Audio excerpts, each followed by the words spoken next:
Okay, let us begin. So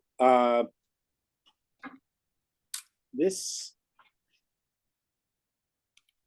parsha, Re'eh, begins with blessings and curses.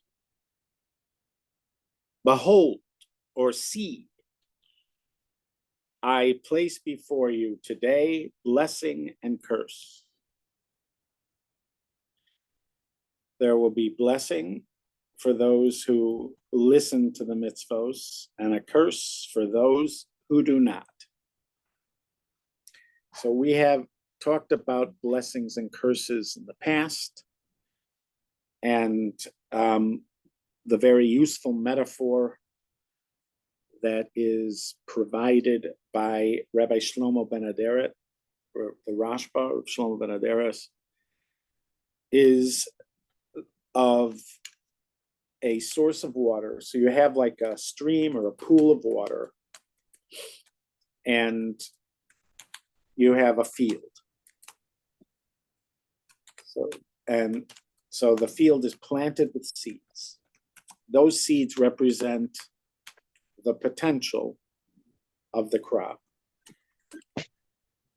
But as long as those seeds are not watered, that potential will not be realized. No. So what do you do? Huh? No, that's at Andy's thing. Okay.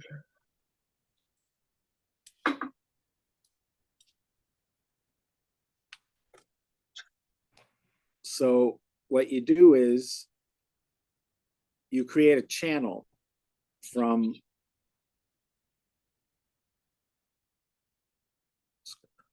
there we go. One more thing here.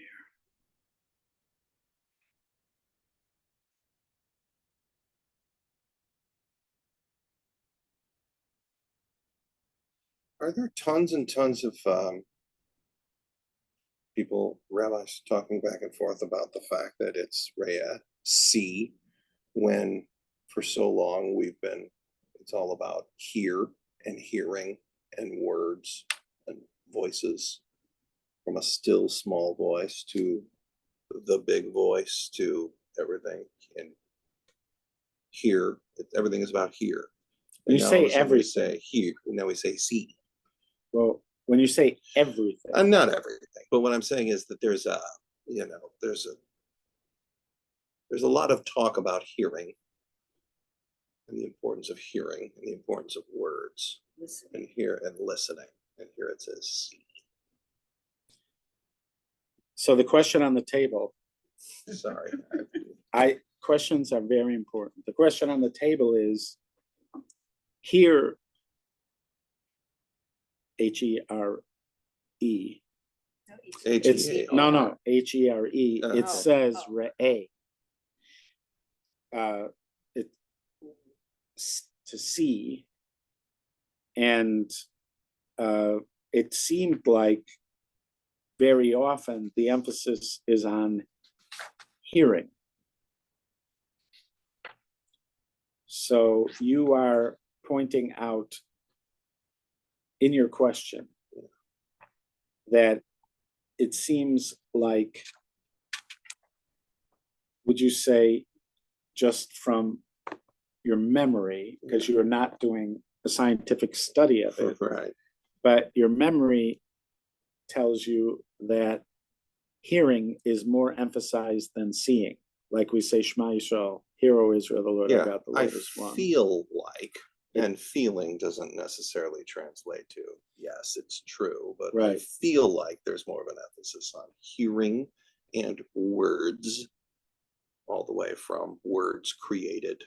So you're saying speaking and hearing, yes, and as opposed to vision. And here we go, see. As opposed to vision. Yeah. So my thoughts move in a particular direction when you ask that, but I don't know if I'm going to be answering the underlying question. But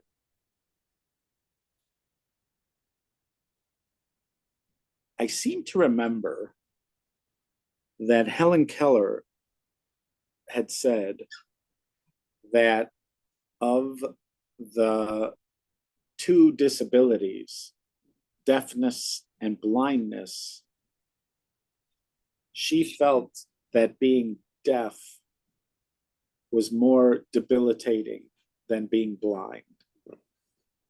They are certainly both greatly debilitating, but she felt that being deaf was more debilitating than being blind.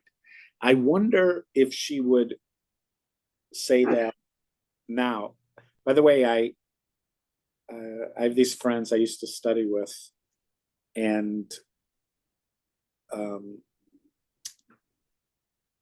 it's a couple, and the wife's sister is blind. So when I brought this up one time, this quote from Helen Keller, she disagreed. She felt like blindness would be worse because blind people have more of a dignity challenge than deaf people do, because deaf people can take care of themselves. They can walk around, they can go to the bathroom on their own, they can eat on their own. So there are a lot of dignity issues which blind people have to overcome that deaf people don't. So she took issue with this characterization, but I'm pretty sure that Helen Keller did say this. And I wondered if she would agree nowadays, because we, up until, let's say, a couple hundred years ago, if you wanted to gain information, you did it through hearing. Certainly several hundred years ago, before there were printed materials, if you wanted to gain information, you needed to hear it because it wasn't available to vision. And so the cultures were very much about received tradition, speech, and hearing. But I wonder if that's the same nowadays, because we are such a visual, in such a visual time. So it's hard to say. I like listening to books. I often imagine what would happen if I went blind or deaf. And I'm very grateful for having both sight and hearing. Yes. When it comes to, it's possible that you could make the following distinction, that at least up until modern times, hearing was required in order to learn.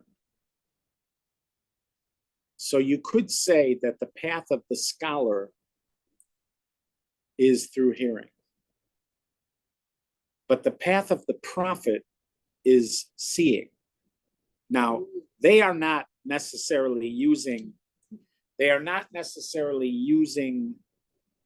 their physical sense of sight, but it's characterized as seeing. There's a Gemara in the tractate Yuma, which in last week's, I think it was last week's Torah portion, Moshe Rabbeinu refers to God as Hakel, Hagadol, Hagibor, Vahanora, which is what we use in the Amida. At the beginning of the Amida, we call God the same way. Moshe used that chain of names. Hakel, God, the God. Hagadol, the great. Hagibor, the mighty. Vahanora, and the awesome. So he called God Hakel, Hagadol, Hagibor, Vahanora. And the Gemara identifies Daniel and Yirmiyahu. One of them, I think it was Daniel, who used Hakel, Hagadol, Hagibor, but he didn't use Nora. He didn't use awe. So, and the Gemara says he dropped the word awe because God's awesome nature, God's awesome nature was not visible at that time. It's either him or Yirmiyahu. One dropped the word awe, and the other one dropped Gibor, the Gvura one. And so slowly, Yirmiyahu is at the beginning of, both of them are towards the beginning of the exile from the Babylonian destruction. So they dropped those terms. And then the Gemara says, but God's name was finally restored, or the chain of names was finally restored by the men of the great assembly. And once again, they said, Hakel Hagadol Gibor Vanora, which is what we say in the Amidah. So Yirmiyahu and Daniel are seeing the diminishing of what appears to be God's presence in the world. People are not afraid. They're not afraid to flaunt him, to destroy his temple, to put his people in exile. They're not afraid. So where is the awe? And you don't see expressions of God's might, because the Jewish people don't seem mighty. They seem the opposite of mighty. So you don't see the Gvura. And then come the might. And then came the men of the great assembly, and they return it because they said, here you have a sheep surrounded by 70 wolves, and somehow it is not consumed. So Ramosha Shapiro explained that what was happening was this: prophets report on what they see. They see something, and again, seeing, because it's in a prophetic vision. It's not, again, not necessarily using what the actual sense of sight, but it's still characterized as seeing. Prophets report on what they see. And another word for prophet, a synonym for prophet is a chozeh, one who sees, or a tzofeh. These are people that see from a distance. So these are terms that you'll see used for prophets. They all have to do with vision. Right. Even though sometimes they're blind. But they might still be said to have great vision.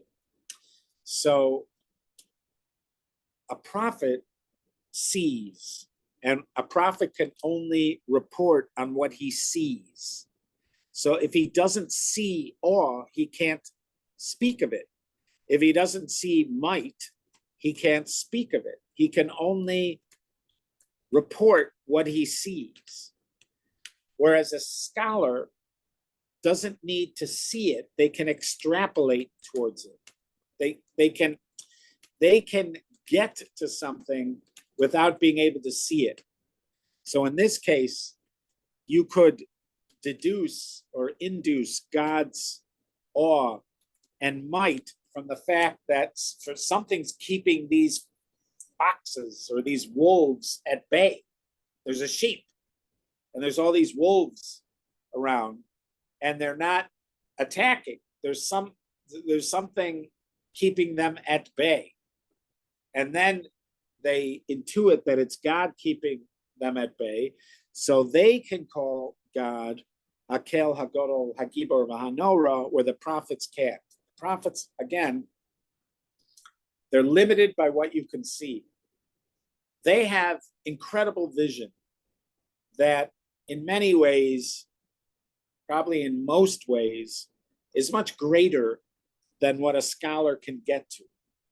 But there's an advantage to a scholar that they can extrapolate. You could work something out using math and come to a conclusion that nobody's ever thought of before and nobody's ever seen. You could use math to calculate the bending of the rays of the sun around the moon during the, as a lunar eclipse is passing. Einstein was able to do that before there was ever anybody that saw it. They finally used telescopes and they were able to identify the bend that would have happened because of the physics that he was explaining and that relied on mathematics. Mathematics can take you to an understanding of something that you can't see, and you may have hitherto never even heard about, never known about, possibilities that are. That's an example of the kind of extrapolation of a scholar. So you could know things about God or talk about things about God through the vehicle of scholarship. But you cannot do that with a prophet. A prophet has to see it. If they see it, then they report it. If they don't see it, it's not reported. So you could say that hearing is the faculty of the scholar, and seeing is the faculty of the prophet. Both the scholar and prophet process their information using the brain. The prophet's not just a camera. He's not simply relating, something. It's still processed through a human person and through the brain, etc. But it's characterized as a different faculty. Here in this this portion, we do have a discussion of prophets towards the end. False prophets, it happens to be. They're talking about false prophets, but the notion of prophecy does come up towards the end of it. So the question is, why is this something that we're called to see as opposed to something that we hear? And what's the difference between the experience of seeing? It was one of the things that happens at Sinai. I wonder if it's in Bias when it talks about the Sinai experience. But the characterization of the experience of Sinai was that we heard the sounds, we saw the sounds, and we heard the visions. That it was a kind of mixed up experience.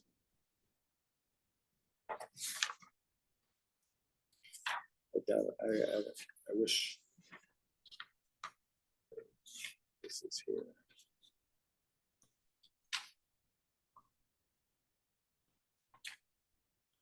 Aryeh Kaplan, when he's talking about the audio experience of the Shema, the word Shema, to listen. So he suggests that the word Shema, the word to listen, is an onomatopoeia. In other words, it's a word built out of the thing itself. Like shh, when you're trying to, so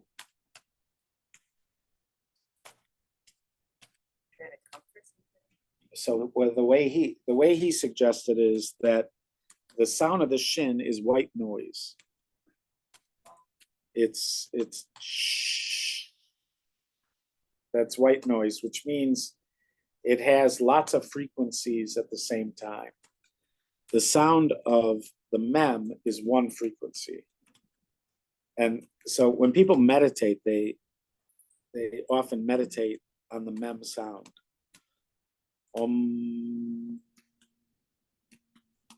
Like that. And it's a kind of peaceful experience of one frequency after lots of frequencies, a kind of exposure of lots of frequencies. And he suggests that that's what hearing is, that what happens is, at first, there's all sorts of sound. But when you hear something, you're focused on just one out of all the sounds that are being presented. It's part of the problem of hearing aids, or at least the earlier hearing aids, because you would get all the sounds, all the various sounds presented to your ear in a way that it's not used to. And so it's confusing and it's disturbing to get it all. But hearing successfully practiced is taking the thread out of taking one thread out of the many that are out there. So there's lots of noise, and then there's just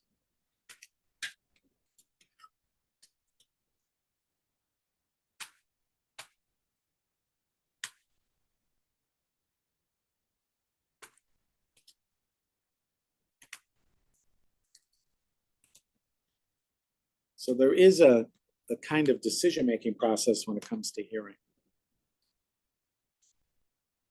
We don't necessarily control it consciously, the experience, but we may control it. We still control it. Yeah, we do control it, but we may not feel like we're actively controlling it every moment, but we do tend to control what we hear.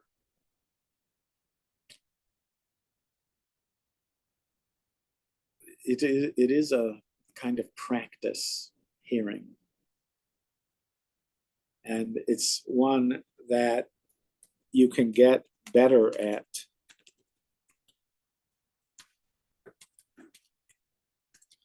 And it's a great gift you can give someone else when you listen.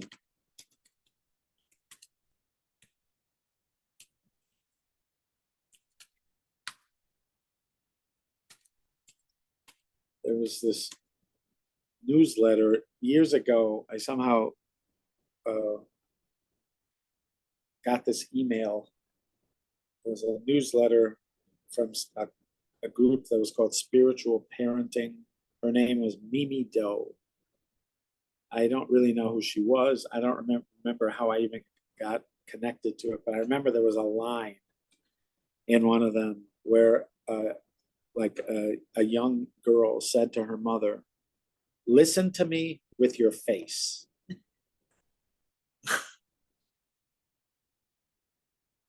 There's a kind of listening that is deeply important when it comes to communication. And it's not just hearing the words. There's so there is some way that you can deeply open up and listen, even though there's filtering that's going on. But apparently what we just allow ourselves to deeply focus on that one frequency. So let's say I'm talking to somebody else who has something they very much need to share, but we're in a restaurant and there's chatter going on all around. And I'm in a mode where I'm deeply listening to them share. So somehow I'm able to do that. I'm able to open up and accept. And that's part of the deep listening, is that you are definitely accepting what's being shared. You're like a vessel being filled with what is shared.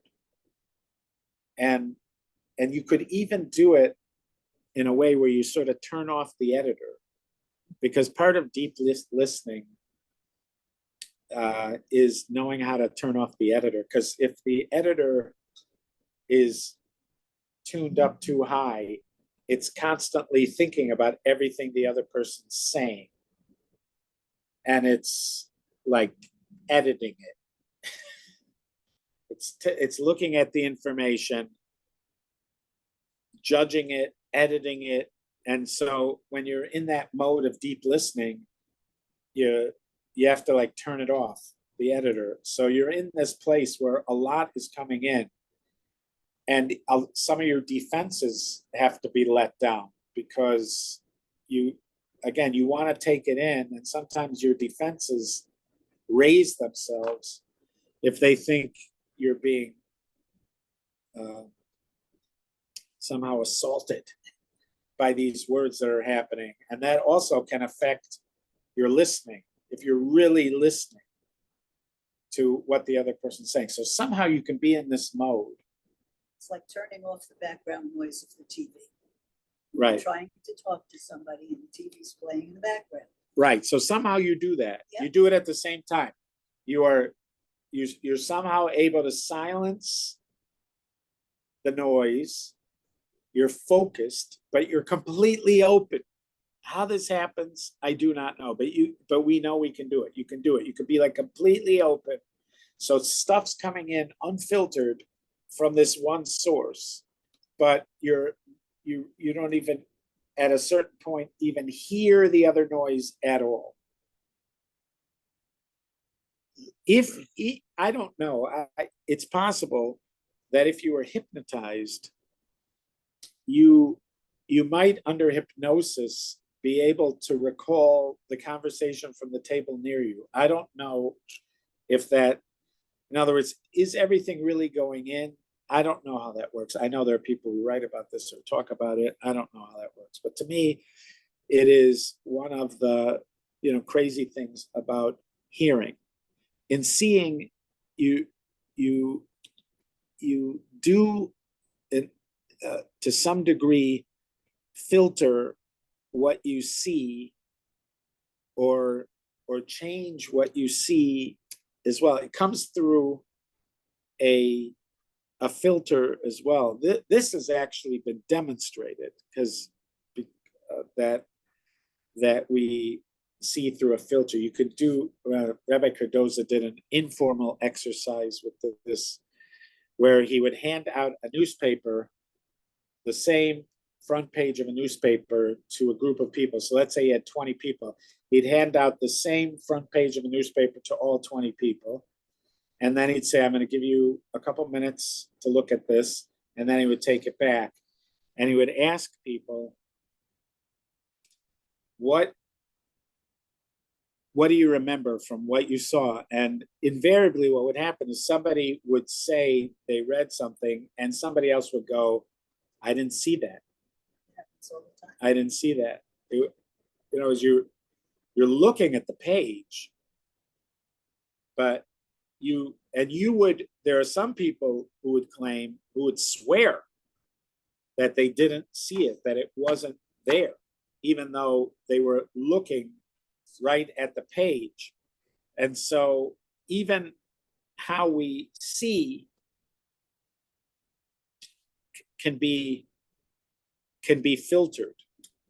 What do we see, and how we see, and how we see what we see, that also goes through some kind of a filter. So when you could see how each one of these senses, in order for you to get good at it, if you wanted to get good at it, you would need a practice. You would need some kind of practice. Aryeh Kaplan, in the beginning of I think it's in the introduction to Jewish meditation, he talks about how his father would play this game with him. They'd be, let's say, walking on a street, and they'd walk past a storefront. And his father would say to him, okay, you're going to have 15 seconds. I want you to see how much you can see of this storefront in 15 seconds. And then after those 15 seconds, he would ask him to turn around. And then he'd say, what was red?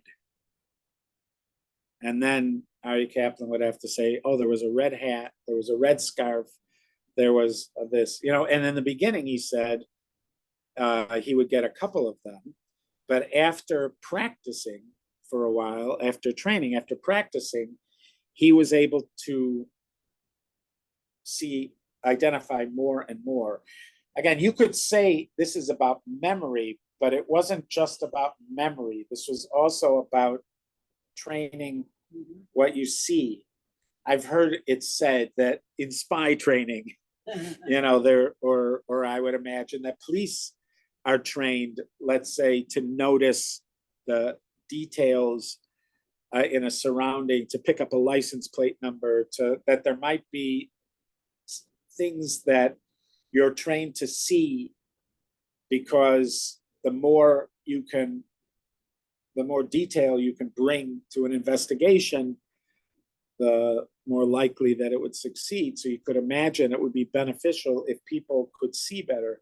Also with artists like painters, you'll hear painters, but also photographers that will say it's not about the skill. You need a certain amount of skill, but it's the vision. It's the vision that this person is seeing something that I'm not seeing. And then they have the skill to bring it to me, to show it to me what they're seeing. So there's a story with Ansel Adams that he had a showing of photographs, and there was an author who was at the gallery when Ansel Adams was there, and he asked Ansel Adams what kind of camera did he use when he took these photographs. So not long after that, the author came out with a new book, and Ansel Adams wrote him a note. What kind of typewriter did you use when you wrote that book? And it's this notion that there's seeing and then there's seeing. And that you can be trained. Clearly, there are some people that have greater faculties than other people, but that it's something that you can be trained. At least Aryeh Kaplan was suggesting it's something that could be trained. So and they speak of that with the prophetic vision as well. That at least the Rambam says this, and there are many, Moshe Chaim Luzzatto, many others who sort of follow the Rambam's general lead on this, that prophets were trained. They had mentors. They didn't just pop out of nowhere as a prophet. That they have training. Now, and it could be, again, neither prophecy nor scholarship, they're not only one and not the other. Prophecy also, the prophet's being spoken to. He's not just having a vision, although for some reason it's primarily called seeing. And there appeared to Avraham. Were they interpreting what they saw, or were they purely recording it? So the thing is, they are primarily recording it, but it for sure goes through their brain. It goes through their person. So it's being filtered to some degree. So they could only use their vocabulary. They couldn't prophesize in a different language. And there may, you'll see commentaries that will say that Isaiah and Yeshayahu and Yechezkel and Eliyahu Hanavi and Moshe Rabbeinu all saw the same thing. They all had the same prophecy. When Yeshayahu, when Yechezkel describes it, it's the chariot vision, and it takes an entire chapter. When Isaiah describes it, it's a few lines in a chapter. When Moshe describes it, it's like a line. But because it's going through their person, and the degree of their faculties will impact the way it's expressed, even though they're being expanded greatly by the vision, but it can affect it to the point where the Abarbanel says, again, he is chastised for saying this, but Don Isaac Abarbanel, I was assured by Ramosha Shapiro, I once asked Ramosha, is the Abarbanel one of the 70 ways, one of the 70 facets of Torah? And he said, yes. And then he said, why are you asking me this? And I said, because he says such and such, which I'm about to tell you, and he gets, blown to smithereens for saying what he said. And then he sort of chuckled and he said, no, he is one of the. But the Abarbanel suggests that if you look in the book of Yirmiyahu, in the book of Jeremiah, there are what we call Kri Uktiv. There are lines where it's read one way out loud, but it's written differently. You can have that in Tanakh. They're called Kri Uktiv. You can have it in the Torah too.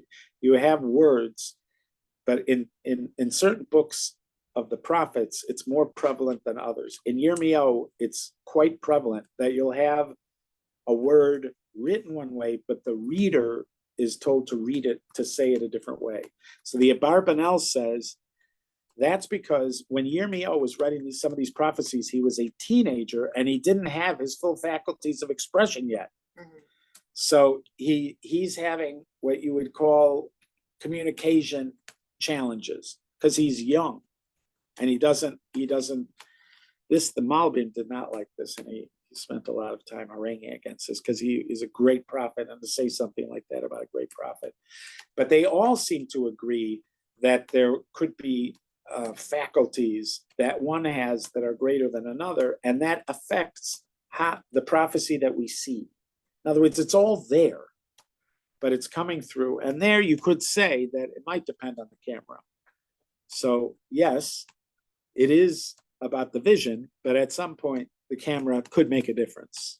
So it still comes through us. So they are limited to reporting what they see, but how so in the end, the way they end up articulating it may depend on the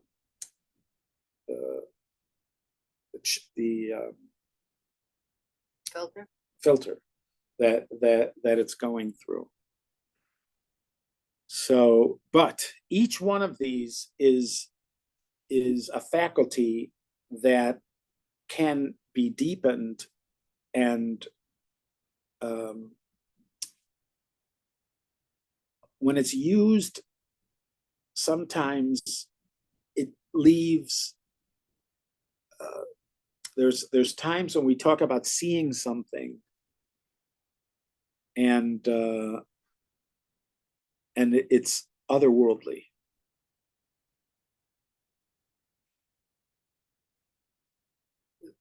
Being able to see something otherworldly is also something that you could get apparently better and better at. So you'll see them talk about, like the Abarbanel says, there's the depth of the vision, and then there's the articulation of the vision. So it's possible that one person is seeing farther and seeing more. Like with Moshe Rabbeinu, it says he is distinguished from all other prophets, and the distinction is sometimes characterized as aspaklaria meira and aspaklaria she'ena meira. Aspaklaria means like a glass. It's like a glass. So Ramosha Shapiro, again, he suggested that an Moshe Rabbeinu saw, when he saw a vision, it was like he's looking through clear glass. When another prophet sees the vision, they see it as if the glass is not clear. It's like cloudy. Now, the effect of a cloudy glass is it's a mirror. So it's not just the cloud that impacts what you can see, but it's also your own reflection, which suggests why character development would also be an important part of becoming a prophet. You're trying to remove the filters. You're trying to, and would also explain why in the section where God is explaining to Miriam and Aaron that that Moshe's prophecy is different from theirs, he says he is the humblest of all men. He's the humblest of any person. In other words, there's nothing of him that gets in the way. But that also suggests that if you want to have that kind of vision, you need to be able to remove self to whatever degree you can, to sort of, because that can get in the way of what you see. You could hear that also with the process of listening. When you're trying to listen deeply, it comes up. Like if I want to really take it in, if I want to really hear this person, I have to set self aside. When self starts cropping up, it's taking offense, it's making judgments, it's doing all these other kind of things. And I'm not hearing clearly because there's noise. There's other noise going on inside. I'm not able to hear as well. So hearing also requires that kind of practice. Like, and people can get better and better at listening, at hearing. It seems like hearing and seeing also share this notion that we use metaphors so I can say, I hear, and I mean, I get it. Yeah. And I can also say, I see, and I mean, I get it. So but they are, so they have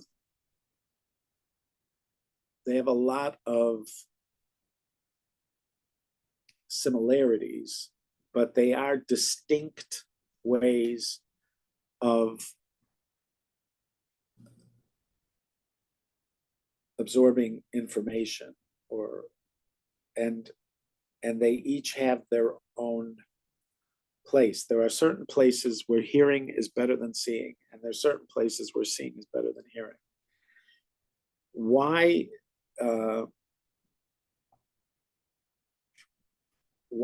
the Shema is better to hear than to see, and the beginning of our parsha, it's better to see than it is to hear, is a quest I look forward to journeying upon, because it's a very important subject, and it looks like it will be delicious to go forward with. And that whole bracha thing, just forget about it. Doesn't matter. Okay. Sorry, No, you do not. screwed the whole thing You up. did not. I would much rather that this happened. I would way much rather. It was a choice. I did not have to go with your question. It was I a could have blessing. ignored it. I would it was a blessing. It was a I left would much turn. rather I go don't with know it. about a blessing and a left turn. Right, but they're both deep. They're both deep. So, yes, what was the original thing gonna be Nothing much. about? Okay. Maybe we get a bonus video this week. That's not happening. No. Okay. All right. I am very grateful to have been able to learn with you guys. And did I see that? Are they still on? Yes. Hi, Judy.